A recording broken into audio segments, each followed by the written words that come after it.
On Wednesday night, David Muir sat behind the ABC World News Tonight desk and delivered what sounded like a nightmare coming true. He reported that the FBI had warned California law enforcement about intelligence showing Iran might be planning to launch surprise drone attacks fired from an unidentified ship off our coast, targeting locations right here in California. For millions of viewers, that was terrifying. But here's the problem. It wasn't true. And after the White House called them out, ABC quietly added an editor's note and updated the story with the full FBI version. Why would a major network like ABC present a flimsy, unconfirmed tip as if it were a clear and present danger? What does that tell us about how exposed we are to actual homegrown threats that have been quietly building for years under open borders and sanctuary policies? Jordan. Yeah. Why'd you come to Egypt? Why'd you come to America?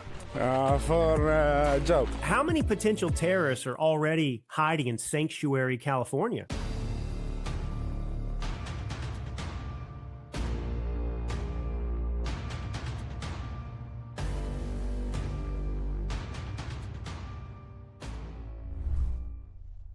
How many potential terrorists are already hiding in sanctuary California?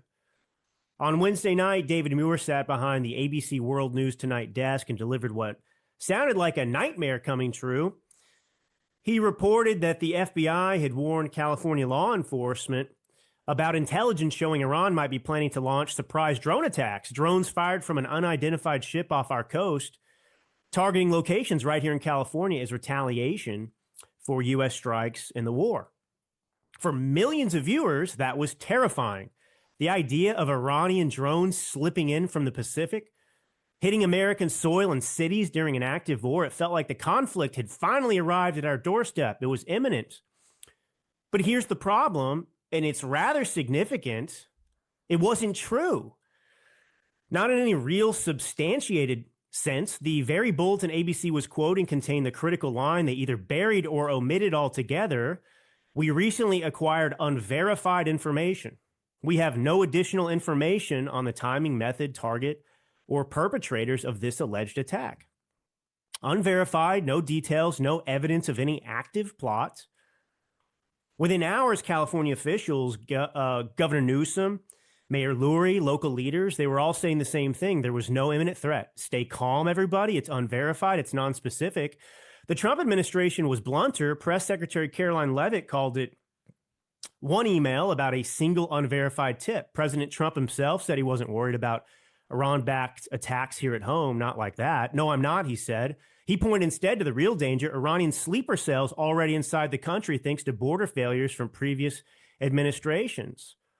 And after the White House called them out, ABC quietly added an editor's note and updated the story with the full FBI version, but the initial broadcast had already done its damage.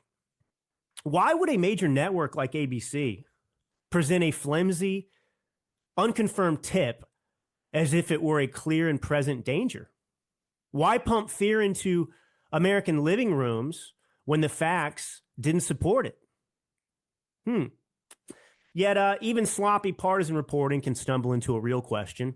If a flimsy, unconfirmed whisper about foreign retaliation can explode into national headlines overnight, what does that tell us about how exposed we are to actual homegrown threats that have been quietly building for years under open borders and sanctuary policies?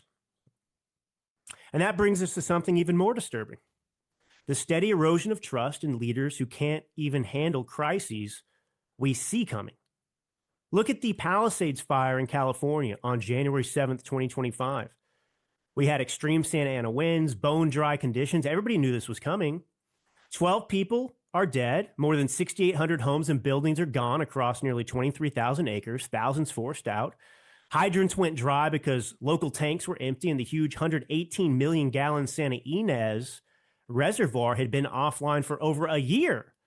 Routine maintenance. After action reports laid it out, disorganized command, communication breakdowns, no real pre-deployment, even though the forecasts screamed danger, and of course, years of neglect on brush clearance and vegetation in high-risk zones. Veteran fire officials testified before a Senate Homeland Security hearing that leadership let earlier fires burn unchecked, ran without unified command, and put other priorities ahead of prevention. And if California leaders If they couldn't keep people safe from a wildfire we've known about for decades, how are we supposed to believe their promises of perfect coordination when it comes to terrorism? More importantly, Governor Newsom has made a habit of putting Californians at risk just to signal he's against Trump, even when Trump's moves could actually help the state by closing border holes or keeping energy stable. Newsom called the strikes on Iran illegal. He called them dangerous. He called them a manufactured crisis. He blamed them for gas prices going up. But of course, he offered zero plan to protect Californians from the fallout, even though those strikes hit a regime that threatens us here. Newsom's turned California into a self-proclaimed bulwark against Trump, expanding sanctuary rules, suing the feds over immigration enforcement, refusing to cooperate on border security. Critics say these moves shield potential threats and sabotage national counterterrorism. It's political theater over real safety. He's leaving Californians more vulnerable to exactly the internal dangers the Trump administration keeps warning about and is trying to protect us from. The real danger is not from some far-off drone. It's the adversaries already here, protected by sanctuary policies and years of weak borders. California has more undocumented immigrants than anywhere else, about 2.25 million by the latest estimates. Under the Biden administration, terror watch list encounters at the southern border exploded. 169 caught in fiscal year 2023, up 10 times from 2021.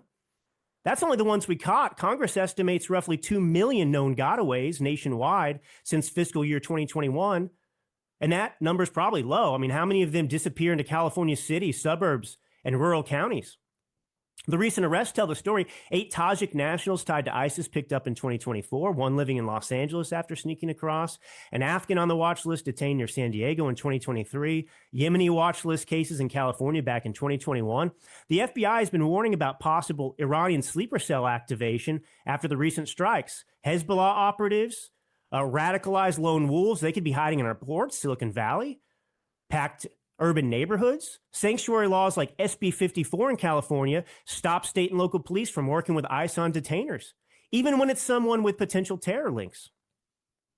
We keep expanding benefits like full Medi-Cal for undocumented residents, while DHS is begging for custody of over 33,000 criminal aliens sitting in state prisons, murderers, sex offenders, serious felons.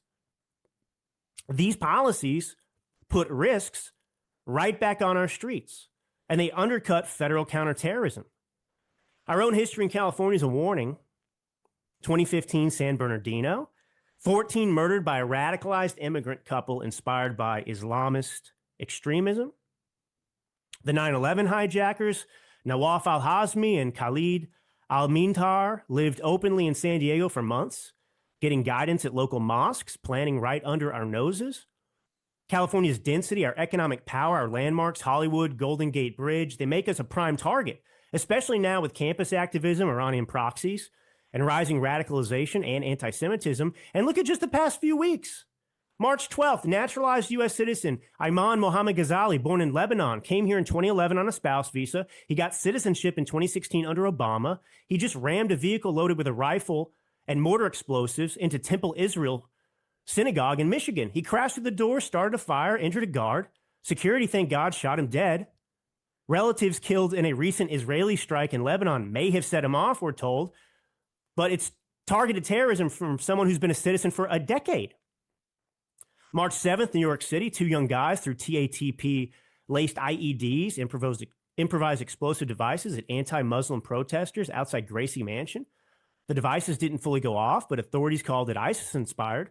One yelled ISIS when arrested. The other admitted pledging allegiance and wanting mass casualties. Homegrown radicalization right in the middle of the Iran conflict.